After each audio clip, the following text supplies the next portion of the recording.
Give to McCaffrey. Trying to get around the right side. He does. McCaffrey leaps. End zone.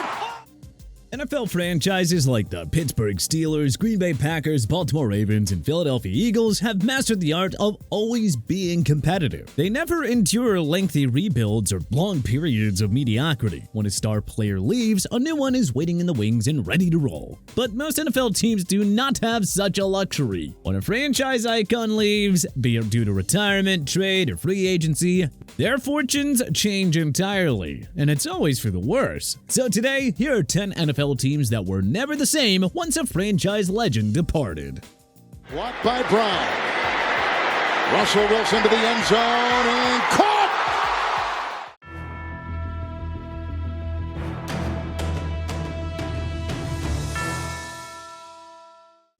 New England Patriots, Tom Brady. Come on, like we were going to start this list with anybody else. The greatest player in NFL history led the Patriots to 6 Super Bowl championships and 9 total big game appearances over his 20 years in New England. Yeah, the Pats basically averaged a Super Bowl appearance every second year in the TB12 era. The NFL's all-time passing yards and passing touchdowns leaders started butting heads with coach Bill Belichick during his final years in New England. It got so personal for Brady that he made the decision to leave the Pats in 2020 free agency, and then went and signed with the Tampa Bay Buccaneers. And, well, I think you know what happened from there. Brady led the Bucs to a Super Bowl 55 title in his first season with his new team. The Patriots went 7-9, 10-7, 8-9, and 4-13 over their next 4 seasons without Brady, thus prompting owner Robert Kraft to part ways with Belichick after the 2023 season. Yeah, and I think that kind of ended the Brady-Belichick debate. The Patriots went from the NFL's golden franchise to a perennial bottom feeder. Brady, meanwhile, turned the Bucs into a championship team and showed everyone that Bill could have appreciated him just a little bit more. What can we say? We hope Patriots fans enjoyed Brady while they had him, but nothing lasts forever, and Pats Nation is learning that the hard way. Indianapolis Colts, Peyton Manning. Indy had to choose between Manning and another so-called can't-miss QB prospect in Ryan Leaf at the 1998 NFL Draft. They selected the Sheriff first overall, allowing the San Diego Chargers to take Leaf at number 2. One guy went on to become a Hall of Famer, the other went down as the biggest draft bust in history. And, well, I'm pretty sure you know which one is which. All Manning did was take Indy to the postseason 11 times in 13 years at the helm. He won 4 MVP awards and led them to a Super Bowl 41 championship, plus an appearance in Super Bowl 44. Unfortunately, Manning had to miss the entire 2011 season after undergoing neck surgery. The Colts tanked their way to a league-worst 2-14 without the Sheriff, marking the beginning of the end of his time in Indy. The Colts and Manning agreed to split ahead of 2012 free agency, and the reason was pretty dang simple. They had the first overall pick and wanted to draft another generational QB prospect in Andrew Luck. With Manning entering his age 36 season and coming off a neck surgery, the Colts wanted to ride the safer option. But here's what happened. The Colts failed to build an offensive line around Luck. He had 5 excellent healthy seasons, but his body was so beat down before his 30th birthday that he just lost the passion to play and retired abruptly in 2019. Manning went to sign with the Denver Broncos after his release from the Colts. He won the 2013 MVP honors and led them to 4 division crowns, 2 AFC championships, and a Super Bowl 50 title in his swan song season. Since Luck's retirement, the Colts have been in complete disarray, all thanks to the revolving door at quarterback. Seeing how Manning still had it after neck surgery, one can only wonder what if the Colts had just held on to him a bit longer. Oh well, either way, that franchise simply has not been the same since he left in 2012, from annual Super Bowl contender to total irrelevance. Detroit Lions, Barry Sanders. The long-suffering Lions franchise changed forever when Barry Sanders was taken 3rd overall in the legendary 1989 NFL draft class. Finally, Motown had a new franchise star to build around. Now, because it's the Lions, they didn't exactly provide Sanders with the best supporting cast. But, you know, he single-handedly carried them to title contention throughout his 10-year career. The 4-time rushing champion led the Lions to 6 postseason appearances, going as far as the 1991 NFC Championship game. That would ultimately be Detroit's final season with a playoff victory until 2023, by the way. Sanders rushed for 1,491 yards in the 1998 season, but shocked the NFL world when he decided to retire in 1999. And with that, began a near quarter century of total irrelevance for the Lions. After Sanders' retirement, the Lions made the playoffs only 4 times between the 1999 and 2022 seasons. And as we mentioned before, they didn't win a single playoff game during that period and constantly recycled through inept GMs and mostly terrible coaches. Detroit finally began turning a corner when Dan Campbell and Jared Goff arrived in 2021. The Lions went all the way to the NFC title game in 2023 and have masterfully built up a long-term window of Super Bowl contention. But sheesh, for over 2 decades following Sanders, that franchise was a complete disaster. But hey, patience pays off though, right Lions fans? Carolina Panthers, Luke Kuechly. In another relatively recent case, 1 year after hitting the jackpot by taking Cam Newton first overall in 2011, the Panthers hit a grand slam by selecting Boston College linebacker Luke Kuechly with the number 9 pick in 2012. Now, the 2 franchise cornerstones were in place for the Panthers to return to NFL relevance. Carolina had its coming out party in 2013, winning the NFC South crown with a 12-4 record. That would be the first of 3 straight division titles for the Newton and Kuechly-led Panthers, who got as far as Super Bowl 50 in the 2015 season. After getting back into the postseason as a wildcard team in 2017, the Panthers were hit by injuries and slumped to a 7-9 finish in 2018. Newton missed all but 2 games in 2019, and the Panthers limped to a 5-11 record. In yet another brutal blow, Carolina's 7th-time Pro Bowl linebacker decided to retire at the age of 28 because of multiple concussions. Newton was also released in the offseason, so the Panthers were stuck in scrutiny after that. Under owner David Tepper, Carolina has become the NFL's most boring, unwatchable, and dysfunctional teams, especially now that Dan Snyder's gone. Do you think that a renowned locker room leader like Kuechly would have stood for this garbage? No. Of course not. You could argue that Carolina would have still sucked with Kuechly, and yeah, you're probably right. But at least they were competitive and had some pride on the field before his retirement. Now, they're just an annual mess without his leadership and ability to single-handedly take over games.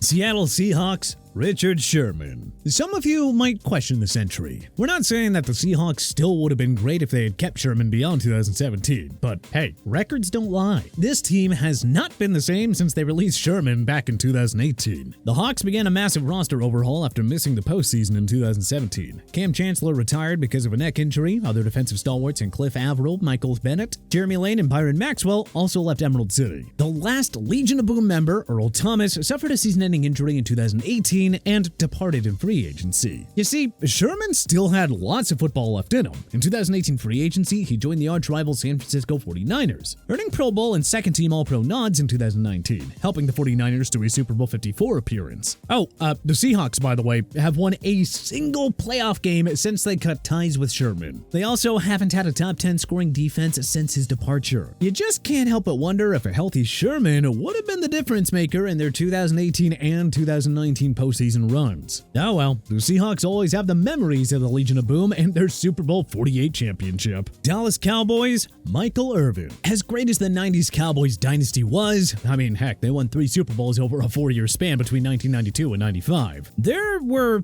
plenty of what-ifs. What if Jerry Jones never forced Jimmy Johnson out? What if Michael Irvin didn't suffer a career-ending spine injury? What if concussions didn't force Troy Aikman to retire at just 34 years of age? Looking back though, it was Irvin's injury that marked the beginning of the end of Dallas's dynastic run. That year, Irvin caught 74 passes for 1,057 yards and a touchdown. Dallas finished 10-6 and lost to the Arizona Cardinals in the wild card round. In 1999, the Cowboys started out 3-0 before Irvin suffered a season-ending spine injury against the Philadelphia Eagles. Dallas would then go 3-5 the rest of the way, just barely squeaking into the postseason with a 500 record before getting crushed by the Minnesota Vikings in the wild card round. 1999 was also Deion Sanders' last year in Big D, as well as Aikman's last healthy season. After Irvin retired, America's team sunk to long-term mediocrity and wouldn't win another playoff game until 2009. Well, fast forward a quarter century after Irvin's retirement, and Dallas hasn't played in an NFC Championship game since 1995. So yeah, we would easily argue that Irvin's career-ending injury was the turning point for his once proud franchise. Las Vegas Raiders, Charles Woodson. Now, you could argue that Hall of Fame Fame wideout Tim Brown or former MVP quarterback Rich Gannon belong on this list, but they were past their primes when they left the Raiders. Woodson was still in the golden years of his legendary career when he left the silver and black. Woodson led the Raiders to the playoffs 3 years in a row from 2000 to 2002, including 2 AFC Championship games and a Super Bowl 37 appearance. The 9-time Pro Bowler was the heart and soul of the Raiders franchise during his first 8 years with them. In 2006 free agency, Woodson took his talents to Green Bay, inking a 7-year deal with the Packers. He would go on to win Defensive Player of the Year honors in 2009 and led the Pack to a Super Bowl 45 championship in the 2010 season. As for the Raiders, ever since 2003, they've made the postseason twice and haven't won a single playoff game. But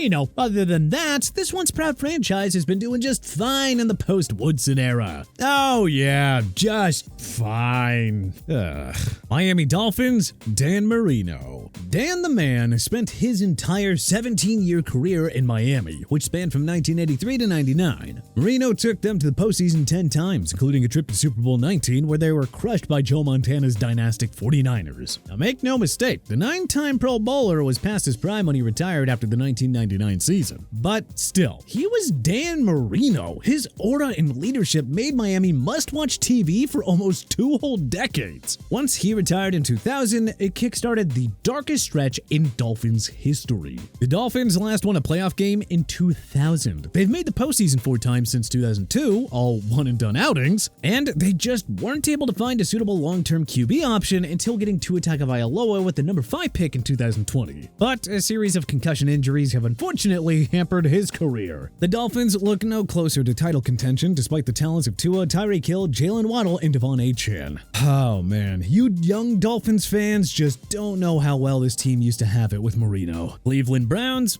Jim Brown. The Browns were among the NFL's top franchises during Brown's 9-year career, which spanned from 1957 to 65. Incredibly, Brown won the NFL rushing crown 8 times and led the league in rushing scores 5 times. The 3-time MVP led the Browns to 3 NFL championship games, winning it all in 1964. Despite leading Cleveland to the 1965 NFL championship game, and despite leading the league in rushing, Brown decided to retire before the 1966 season. And as Cleveland sports fans knew, the city's sports curse was officially born. The city didn't celebrate another championship until the Cavaliers won the 2016 NBA championship. And the Browns have never played in a Super Bowl. Heck, the last time they played an AFC title game was in 1989. Oh, and I guess they only have 1 playoff win since 1995 as well. Oh well, the franchise's historic outlook would be a lot worse if they had never had Jim Brown in the first place. So hey, at least you had him for those 9 magical years, Cleveland. New Orleans Saints, Drew Brees. This one also needn't much explanation. Brees played for the Saints from 2006 to 2020, joining them alongside legendary head coach Sean Payton after the devastating effects of Hurricane Katrina. Together, these two built the long-struggling franchise into an NFC juggernaut that would compete immensely for 15 years. The Saints made the postseason 9 times in Brees' 15-year run. They went to 3 NFC championships and of course defeated the Colts in Super Bowl 44. If not for the Nola no call, they probably would have 2 Super Bowl banners hanging in the Caesars Superdome.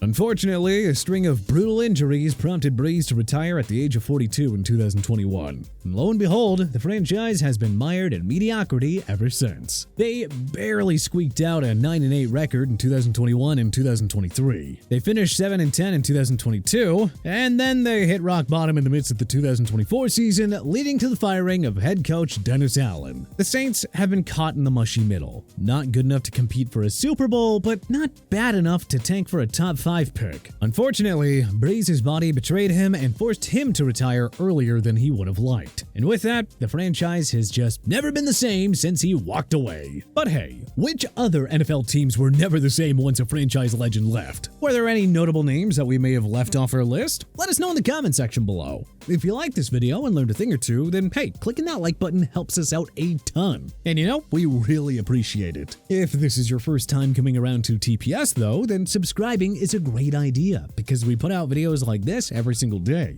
But as always, thanks for watching and we'll see you guys next time.